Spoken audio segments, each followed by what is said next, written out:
Я всегда был против любых террористических актов, где целенаправленно убивают мирных, ни в чем не повинных жителей.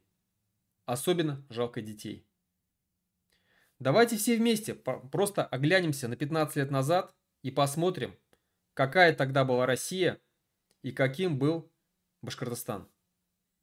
Тогда у нас в Башкортостане был еще свой президент Муртаза Рахимов. Экономика была достаточно стабильной, жили достаточно хорошо.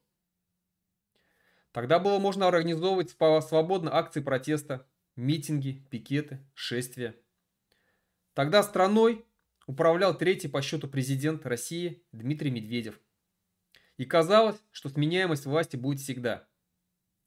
Не было еще никакой оккупации Крыма, не было никакой войны в Донбассе, не было нападений на Украину, не было всех этих массовых репрессий и зомбированного, кровожадного рашистского населения.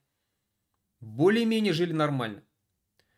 Были проблемы, конечно же, но и они казались не такими давящими.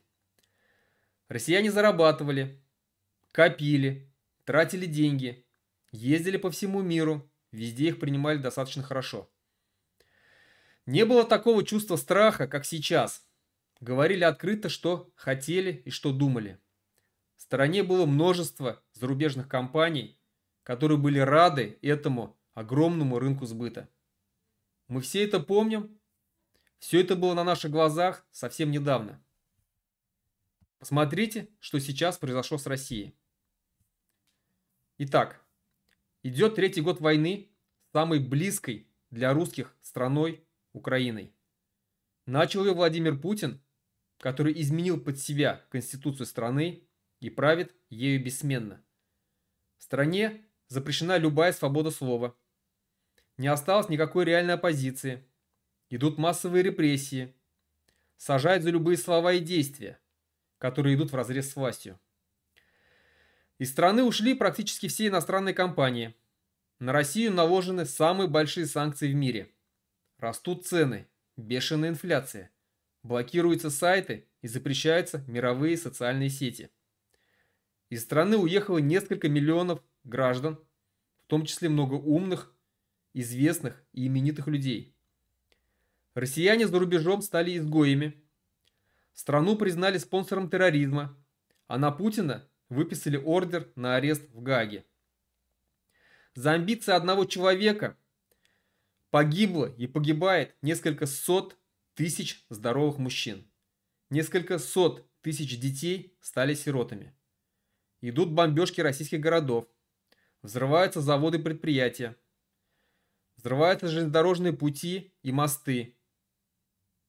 Происходят теракты, где гибнут мирные люди. Оглянитесь на эти два разных мира с разницей в 15 лет. Этого ли мы все этого хотели?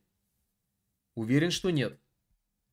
Я уверен, что дальше будет еще хуже. Потому что страна стремительно скатывается в хаос.